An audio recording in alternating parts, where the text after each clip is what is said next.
is CTV News. Good evening. I'm Sanjay. Maru. Thanks for joining us. We begin tonight with the murder investigation of David Pavao after charges were laid against two people on Thursday. It's been more than 2 months since the 37-year-old went missing, with investigators now calling this one of the most complex homicide cases they have ever handled. And as CTV's Chris Campbell reports, police are following new leads more than 800 kilometers away. The search for answers in the disappearance and death of David Pavao has now led Windsor Police and the OPP to a remote wooded area north of Kirkland Lake. Major crime investigators are also seeking to locate a third individual, only known to us as Colin. He's believed to be connected to this case. Colin is described as a male white, in his 20s, with a distinct flower tattoo on one of his hands, possibly his right hand. Police say they aren't sure whether Colin is a suspect, but he's considered a person of interest in the case. The little information we have about Colin is that he lives in Windsor. Whether he's originally from Windsor or not, we don't know. He frequents in and around the West End and downtown. It's a really vague description. Right now, we're not sure his full role in this offense. Staff Sergeant Joe Fadul says the OPP search is part of a wider effort to locate evidence, including Pavao's remains. Since Pavao went missing, investigators have done multiple searches in Windsor and Essex County. Whether the search reveals a body, weapons, whatever the case may be, we're not 100% sure. What OPP is doing is conducting a search for evidence for us right now. Two people have already been charged. 54-year-old Shane Ladisser faces first-degree murder and indecent interference with a dead body charges. And 49-year-old Marie Christine Hanna is charged with accessory after the fact to murder and indecent interference with a dead body. Investigators believe Pavao died inside a home on Felix Avenue, now under intense forensic examination. Police confirm they've recovered a murder weapon, but won't say what it is. A crime like this without a body becomes extremely complex, but based on the great work these investigators have done, based on the evidence and information we have, the witnesses that have come forward, I am more than confident that these charges will withstand the scrutiny in court. Fadul says the case is the most challenging of his career, and investigators are still working around the clock. This is probably the most daunting homicide I've ever been a part of. To be 2 months in, to have investigators working almost around the clock every day, kind of speaks to the complexity of this homicide. Inspector Jennifer Crosby praised the major crimes team for their persistence. Their dedication, professionalism, and perseverance have been critical to driving this complex case forward. We hope that these charges bring some measure of peace to David Pavao's family and friends. Chris Campbell, CTV News. And this is not the only homicide police are investigating. Today, officers revealed a man has been charged in a separate incident with second-degree murder. Police were called to the 3100 block of Wyandotte Street West. That's near Huron Church Road. Just after 6:30 yesterday morning, officers say a 53-year-old man was pushed down a flight of stairs following a physical confrontation inside the home. The victim was taken to hospital where he later died from his injuries. Investigators identified the suspect as 45-year-old Kevin Christopher Harris. He turned himself in later that afternoon and is now facing a second-degree murder charge. Police say this marks the third homicide Windsor has seen in 2025. Well, it was an emotional night in Windsor's West End as hundreds gathered to pay their respects to a beloved firefighter turned teacher.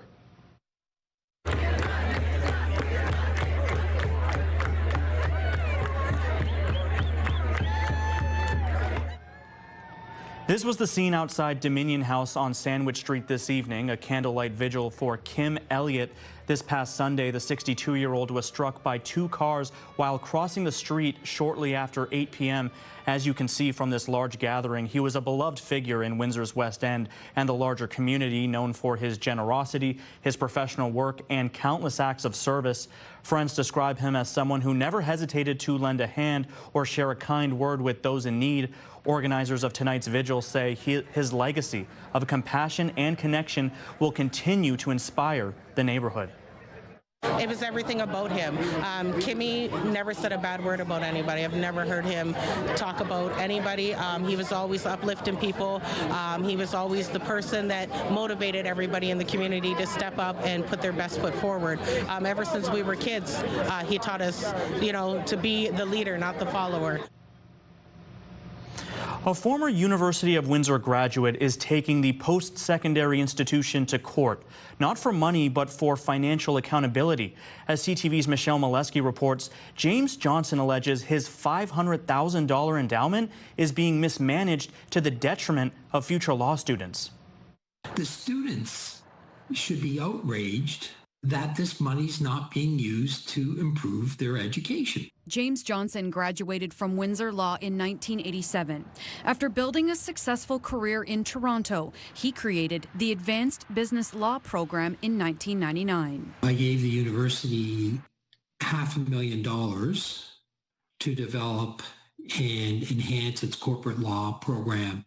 The money was used for 20 years to give Windsor Law students real-world experience, including placements at top law firms in Toronto and bringing in guest lecturers from the best corporate lawyers and judges in Canada. It really provided the students with this kind of elite educational experience, which you could not really get in most other settings. Former Dean Bruce Ellman says only the best students were selected for the program, and it offered students from all financial backgrounds the chance to access real-world learning. Plus, it gets Windsor's name out there with major law firms, which is, in fact, where we placed most of our graduates. 4 years ago, Dean Reem Body took over the faculty. Johnson says he denied her request to use the endowment for bursaries. It's easy to take all this money and turn it into a bursary. It's hard to use it to build something. That takes time and effort and energy and commitment. That's when all communication stopped. Johnson says the university is refusing to provide a financial statement about the endowment funds and how the interest is being spent. So he's asking for a court-ordered audit and for Dean Body to be removed from the Advanced Business Law program. I don't understand the lack of transparency when it comes to donors. The University of Windsor declined to comment as the matter is before the court. A date for a hearing has yet to be set. Michelle Molesky, CTV News. Prime Minister Mark Carney unveiled a bold plan to strengthen Canada's borders today, warning that in a dangerous and divided world, Canadians must be prepared to protect ourselves. CTV's Bob Belichico brings us this report from the Ambassador Bridge. The federal government says it's taking serious steps to strengthen border security. Together with these measures, we will make sure that our country remains safe and our economy is protected. Deputy Government House Leader Ariel Caibaga toured the Ambassador Bridge Friday to get a closer look at efforts to crack down on illegal activity. Minister Caibaga announcing a government investment of $617.7 million over 5 years to hire 1,000 officers, including an additional 45 at the Ambassador Bridge. And those new officers that are coming are not going to be working here on the front lines at this border crossing. Acting CBSA director at the Ambassador Bridge says instead, the officers will support enforcement teams focusing on postal, marine, and courier shipments where illegal firearms and contraband are often intercepted. There's also funding that's going to be coming for technology too as well to allow us to enforce the goods that are coming through. That upgraded technology includes a large-scale imaging unit to scan trucks faster and more efficiently. That new X-ray will allow officers to examine a truck in approximately 10 minutes compared to hours if it's done manually. We may end up intercepting a firearm part. It's not the actual firearm itself, but individuals ship parts separately, get it across the border, and then assemble it, and that's a firearm that's on the streets. Minister Caibaga says operational analysts will be hired to track organized crime, human smuggling, and terrorism. The government also announced the first increase to CBSA recruit stipends in 20 years, from $125 to $525, and a new policy allowing frontline officers to retire after 25 years of service, regardless of age. Bob Belichico, CTV News. Meanwhile, officials at the Gordie Howe International Bridge say construction is moving well towards opening as soon as early 2026. The exact opening date will depend on quality reviews and testing as officials try to identify as many potential issues as possible before the bridge opens. On the Canadian side, landscaping is underway as crews work on finishing touches, and across the border, work continues on the Michigan interchange, and all 5 pedestrian bridges are nearing completion. Ukrainian President Volodymyr Zelensky left the White House today without any guarantees from President Donald Trump on whether the U.S. will provide Ukraine with long-range Tomahawk missiles. You're talking about massive numbers of very powerful weapons. So that's one of the things we'll be talking about. Hopefully they won't need it. Hopefully we'll be able to get the war over with without thinking about Tomahawks. The powerful missiles would allow Ukraine to strike further inside Russia, including Moscow. Zelensky says Trump's recent diplomacy success to end the war between Israel and Hamas could help in his country's conflict with Russia. You did it, and I think this is the momentum to finish Russia's war against Ukraine. Zelensky adds Russian leader Vladimir Putin is not interested in peace, although Trump says he believes Putin does want to end the war. Back at home, the mayor of Essex is inviting the city of Windsor to discuss the state of social housing across Windsor and Essex County. Sherry Bondi says the system in place now is not working and needs a complete overhaul. Only 35 people got off the Geared to Income waitlist in 2024. She says the county has seen no new social housing stock in years and is suggesting the current arrangement with Windsor may no longer be effective and it may be time to part ways. Bondi hopes to have a productive discussion with Windsor in early 2026. The company set to take over recycling in Windsor, Essex, is urging residents to repurpose their current recycling bins. Starting January 1st, Circular Materials will take over Ontario's new single-stream recycling program where all recyclables go into one bin. Circular Materials says only the 95-gallon blue carts from GFL Environmental work with the automated collection system, meaning old bins, including Herbie Kirby containers, will not be collected. Residents are urged to repurpose old bins after December 31st. Herbie Kirby, a local bin supplier for more than 40 years, is pushing to have its containers accepted in the new program. Still ahead, some protein powders promise health benefits, but a new Consumer Reports investigation finds many contain concerning levels of lead. 5K a day is back on 93.9 Virgin Radio. Listen to Hannah and Johnny in the morning for your chance to win $5,000 Every weekday. 5K a day. Virgin Radio. And here to help us look forward to the weekend is CTV meteorologist Gary Archibald with a look at the forecast. Gary, good evening. Good evening once again, Sanjay. Folks, we're talking about a weekend where temperatures are likely to be in the low 20s. Imagine that, about 5-6 degrees, maybe even 7 degrees in some area across the region, or areas across the region that would normally be in the mid-teens. So above average temperatures. Case in point, today we were about 4 degrees above the norm for a daytime high, although the low was a chilly 3.7. Our average for today is 6 degrees Celsius. And of course, every day we're chopping away, getting lower and lower with those averages for daily highs and lows. This system of low pressure, for the most part, the bulk of the moisture is north and east of us here in extreme southwestern Ontario. My concern will be 2 waves of activity, first Saturday through the afternoon, evening, but the secondary wave could actually bring not just some steady rains, but maybe even some thunder shower activity. Computer models suggesting there's enough warmth and buoyancy in the atmosphere with the energy. We could see that developing for Sunday through the afternoon and evening. This computer model run just takes us through to about 5-6 p.m., say supper time for most on Saturday. And you can see the rain starting to fill in right across the state of Michigan, moving into southwestern Ontario. So gear up for it coming around 6 for Saturday. I think during the daytime, things are fair. Mostly clear tonight. and breezy. Southwesterly sustained at around 15 to 20 K. A mild 14 degrees, I mentioned. Our average low before dawn, 6 degrees Celsius. So it's a warm-ish evening overnight. Saturday, not so bad to start. Clouding over, showers again through the early evening. A high of 21, above seasonal by about 5, almost 6 degrees Celsius. Same stat for Sunday in terms of the high.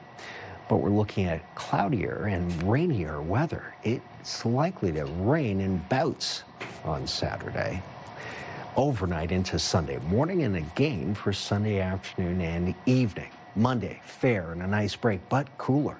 16 the high, low of 6, and then showers through the midweek, mid-teens or lower double digits anticipated as we go from Wednesday through to Friday of next week. In and out of some showers, cloud, and throw in some sunny breaks for good measure as well. Let's look at your weather. Thank you, Gary. Polls for the Ward 2 by-election in Windsor are now open. Advanced voting ran today and resumes tomorrow at Campbell Baptist Church on Wyandotte Street West. Election Day is Monday, October 27th. Meanwhile, residents in LaSalle have been able to vote for just more than a week now by logging into the online voting system or any computer or wireless device. Voting closes Monday, October 20th at 8 p.m. Windsor Light Music Theatre is getting a major audio upgrade. That's thanks to a grant of almost $147,000 from the Ontario Trillium Foundation.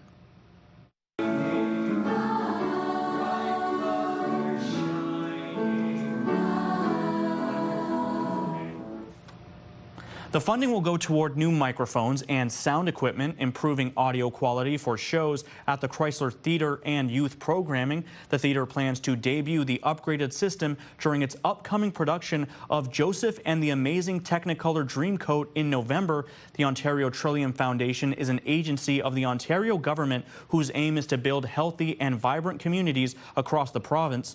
Last year, OTF invested nearly $105 million into 732 community projects. So we're so thankful for the Ontario Trillium Foundation that is a huge step for us, that we are, again, helping our performers, but more importantly, helping our audiences get a much better production at the end. A new report this week is raising concerns about the craze over protein powders and shakes and what's being described as a troubling amount of lead found in some of them. Consumer Reports calling it a hidden risk, but some in the industry are pushing back, calling the investigation alarmist. Here's CTV's John Venevali-Rao. Yeah. At Toronto's Studio Fitness, where they help people achieve their strength-building dreams, personal trainer Clementine Nazin often recommends protein shakes, which she drinks twice a day. Protein is honestly your best friend for any health or fitness goals. She says they're great for muscle recovery, and at her gym, they ensure the protein powder they use in their drinks is healthy. Concerned about the new report raising questions about brands they don't use. They should really tackle that issue because it becomes a really important safety hazard. Consumer Reports tested 23 protein powders and shakes, and it says over 2/3 contained more lead in a single serving than what its experts considered safe for an entire day. In some cases, lead levels were 10 times higher, an issue they've looked at before. It's concerning that these results are even worse than the last time we tested. Experts at Consumer Reports went so far as to say consumers may want to avoid some of the products they named and moderate their intake of others. Experts say the concern is repeated consumption over time that could build up lead in the body and cause problems. It could lead to mood disorders, cognitive decline, kidney disease, and even reproductive problems. The report found plant-based protein powders had some of the most lead, which is found naturally in the environment, including in soil. In a statement, an industry group pushed back, calling the report alarmist, misleading, and unscientific, adding the levels of lead flagged by Consumer Reports are far below amounts present in many foods, including some fruits and vegetables. Still, some experts say consuming protein powder in moderation is key. If you want to use them, Consumer Reports is recommending you scrutinize your protein shakes and consume them on occasion. John Venevali-Rao, CTV News, Toronto.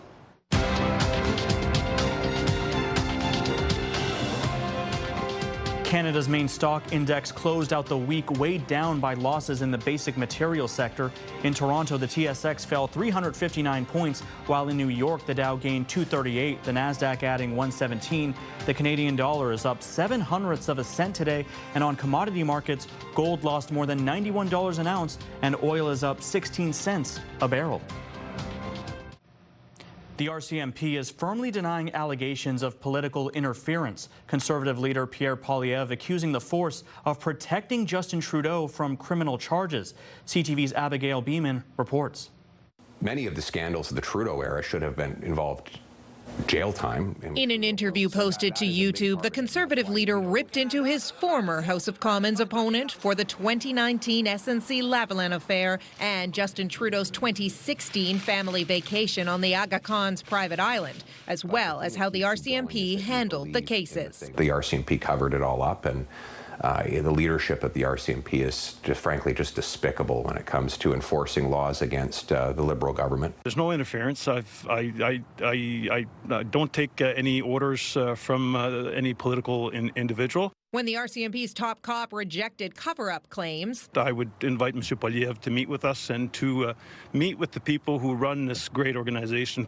Pierre Poilievre said he would accept the invitation and doubled down. If the RCMP commissioner is now saying that he wants to open that investigation, we're prepared to hand over all the evidence of Mr. Trudeau's criminal code violations. In this case, the opposition leader is going a bit too far. This political strategist says there is room to challenge and critique, but to win new voters, Poilievre may want to adopt a more moderate approach to complex issues like the state of the RCMP. Pierre Poilievre thinks people are fired up about Justin Trudeau. He and his caucus are fired up about Justin Trudeau, but I think the public has moved on. And to recap from the prior government, the ethics commissioner did find Prime Minister Trudeau broke the rules in both cases, but the RCMP said there wasn't enough evidence for a criminal offense in the SNC case. And in the case of the near-decade-old vacation, even though long pressed by the Conservatives, the RCMP said it couldn't productively pursue a criminal investigation. Abigail Beeman, CTV News, Ottawa. Dust off your denim and shine up those diamonds. A fan favorite event is back, all in support of local Windsor Essex charities. The Denim and Diamonds Gala is one of the Circle of Seven's biggest yearly fundraisers. This year marks the 30th anniversary of the charity. Dress up in your best denim for fabulous evening out. The proceeds benefit local charities that do not get primary funding from the government. It takes place on Saturday, November 1st at the Hellenic Cultural Centre on Walker Road. On our website, circleof7.ca, tickets are, again, this year $125, and you get a lot for the money, believe me, from live music to great food, a lot of fun, silent auctions, live auctions. We have people that do their Christmas shopping on our auctions. In fact, I just ordered a couple of things for the auction table that are toys for kids. Meta is outlining new safety tools for teens interacting with its artificial intelligence chatbots. The social media company has joined other tech giants in rolling out new AI tools, and that includes digitally generated characters that users can interact with via Meta platforms. Starting next year, parents will be able to turn off some or all of those one-on-one chats on their teens' accounts, with the exception of Meta's main AI assistant. Meta says parents will also get insights about what their kids are chatting about with the characters, but will not get access to the full conversations. The changes come as the social media giant and AI chatbots in general face criticism over potential harms posed to younger users. Construction on a new 8-classroom addition at St. Joseph's Catholic High School is underway, work that's essential according to current students. The portables are really a lot during the winter months and during the rainy season. It's hard to just go outside in the cold, slippery like cement, and if it's pouring rain, you're all soaked and then you get to class. Sometimes it can be quite cold in the portables as well.